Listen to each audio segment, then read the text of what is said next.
for the rim. Got it! On the slam. Oh, using Curry way downtown. Oh, what a shot from Curry! Today is the first NBA Finals Game 7 since 2016. The game largely responsible for shaping a lot of the last decade of NBA history. It's not the only game that did that though. Before tonight, let's go through the biggest moment of every NBA Finals Game 7 since the year 2000, of which there's only been about 4. 2005 was an extremely gutsy series featuring the last two NBA champions, the defensive-minded Detroit Pistons and the fundamental San Antonio Spurs. The 100-point mark was only surpassed once, and while over half the series ended in a blowout, Game 5 delivered and Robert Horry sent the San Antonio Spurs back home up 3-2. This is where the Detroit Pistons became the first team to tie a series and send it to a Game 7 after being down 3-2 in this format, while being on the road that is. And the defending champions were about to do the impossible as they were just barely trailing in Game 7 when Manu Ginobili hit the most important shot of the game. Duncan puts it on the floor, lays it off to Ginobili. The two on the flat. Huge. While this remained a close affair and one of the better Game 7s in recent memory, the Detroit Pistons never got the game back to within one possession after this shot. 2005, down 7 points with about 2.5 minutes remaining, yeah. This pretty much counts as the dagger. The Spurs went on to win their third NBA championship, dethroning the Detroit Pistons and continuing their dynasty. 5 years later, we were finally granted another NBA Finals Game 7 between who other than the Celtics and Lakers. It was a rematch of the 08 Finals, was supposed to be in 09, but was delayed due to injury. There was so much on the line. Kobe was still on his quest to tie Jordan, the added meaning of having lost to the Celtics, and ultimately it would go on to determine who was the more successful franchise over that little stint from 08 to around 2011. Unlike Spurs Pistons, most of the games in this series had been legendary.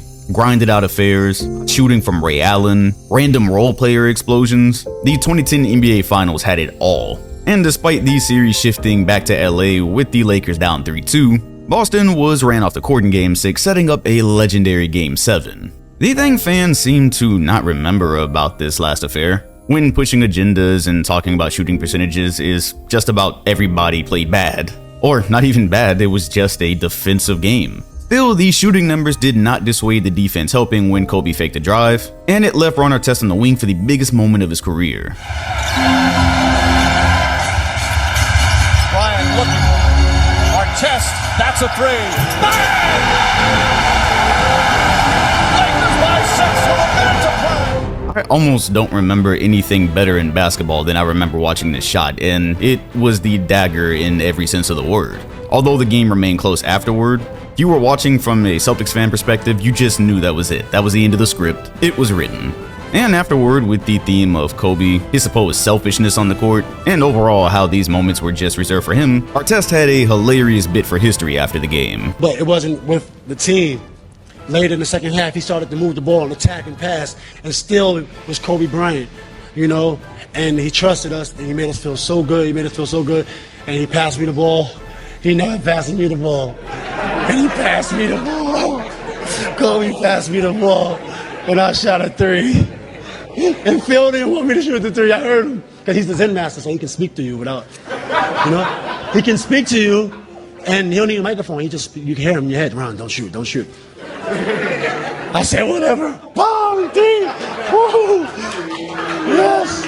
Artest had been a star role player for some really good teams and some really mid ones, kinda just waiting for his talents to fit perfectly with some championship team, and here it was. He'd actually challenged Kobe the year before, which around that era just kinda seemed like a rite of passage if he wanted to play for the Lakers eventually. With this shot, the Lakers became the first repeat champions since the Los Angeles Lakers in the early 2000s. It also gave them the last word in this chapter in the Big Three vs. LA. We were all expecting it in 2011 again, but that shot sealed it. Kobe and company did in fact get the last laugh.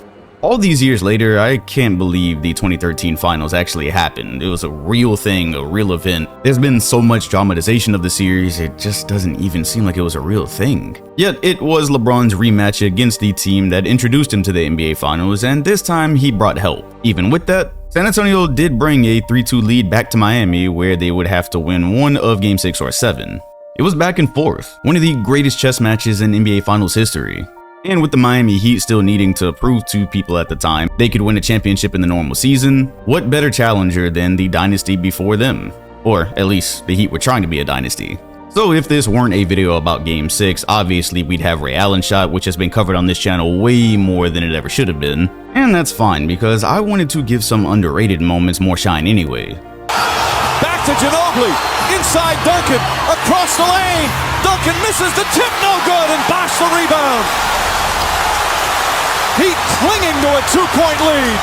And a point-blank miss by Duncan, and then the follow. Timeout, Miami. The Spurs a golden opportunity. A bounce here, a bounce there. That was the story in Game 6. Also here in Game 7. And you see Tim Duncan, the frustration, knew the opportunity was right there. 14 to shoot for Miami. And they're not going 2 for 1, it doesn't look like. James pulls up, puts it in, 4-point lead. 35 for LeBron James.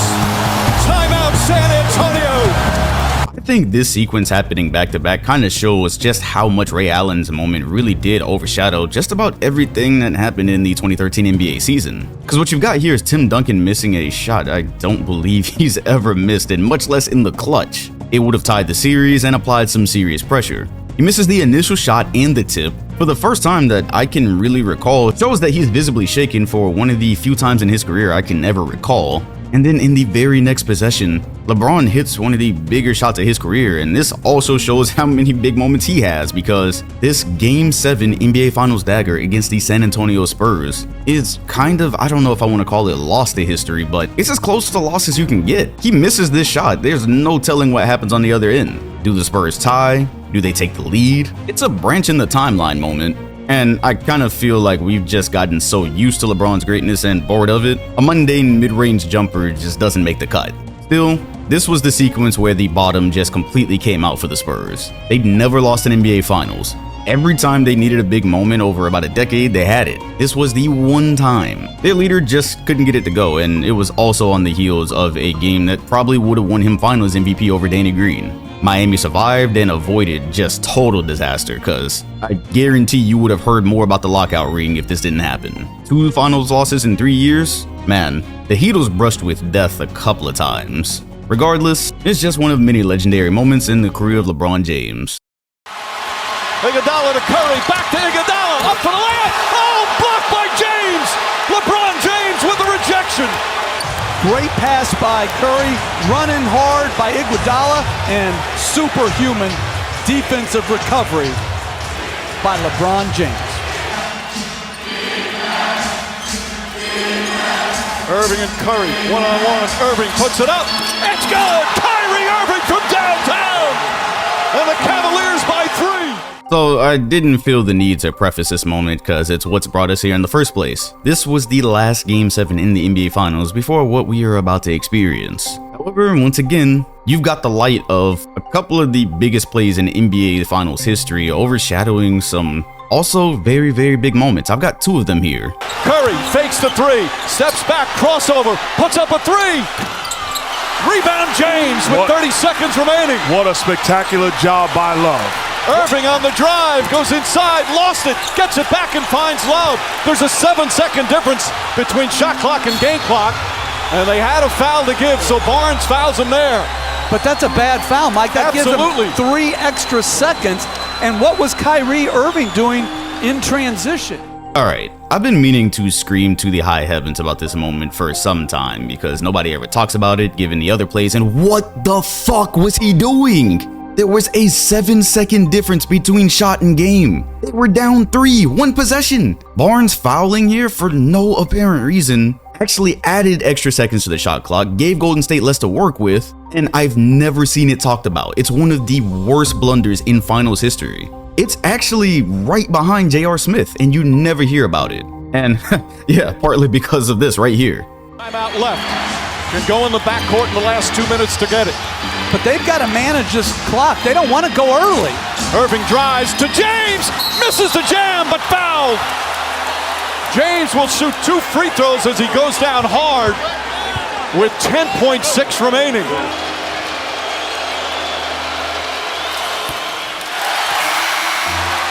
stays a three-point game. And Mike, as a player, there's no pressure right now. You're up 3.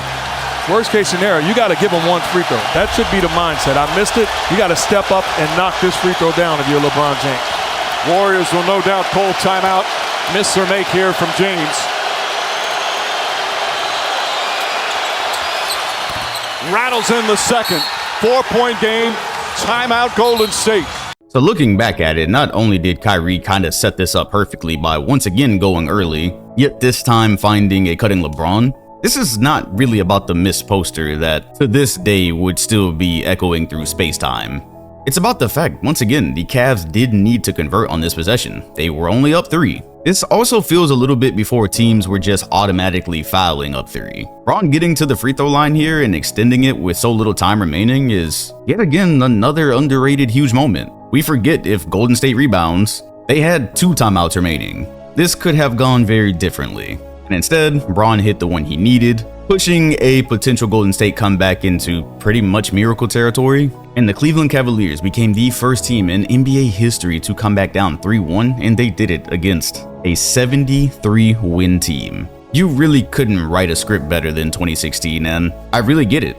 I understand why people think this entire finals was actually a lot better than it was. And let's not underrate how this is also possibly the most important NBA finals that's happened in the last 10 years. I mean, if you look at the makeup of the league, the culture, things that have happened, it really stems from Golden State losing here and doing the thing they did next. It's a branch in the timeline. And now, here nearly a decade later, we prepare for Pacers Thunder Game 7. If Indy is to complete it, it's possibly one of the, if not the greatest playoff run of all time. A 6 seed that nobody really clocked going any further than the second round, against an OKC juggernaut. If you were wondering, the road team has only won Game 7 in an NBA Finals 4 times in history. 1969, 74, 78, and 2016. It does not happen often, and there's actually only one example of it in the modern era. Yet, there are no examples of the Pacers so far. And if they've taught us anything up to this point, it is to expect the unexpected. So, I wouldn't go into this just assuming they're going to lose. That being said, who do you think's coming away with it? Be sure to watch it with us on playback. We will be there one last time. We've got to experience this one together. The link is in the comment section and description. Also, if you were looking for some entertainment, over on the Couch Gamers channel, we actually replayed the 2016 NBA Finals in NBA 2K16, which, just remains a beautiful game. Link to that below as well. If you enjoyed this video, hit the like button, comment, and subscribe, while hitting the bell next to my name if you want notifications every time a new video drops. Appreciate you watching, and I'll see you all on the next one.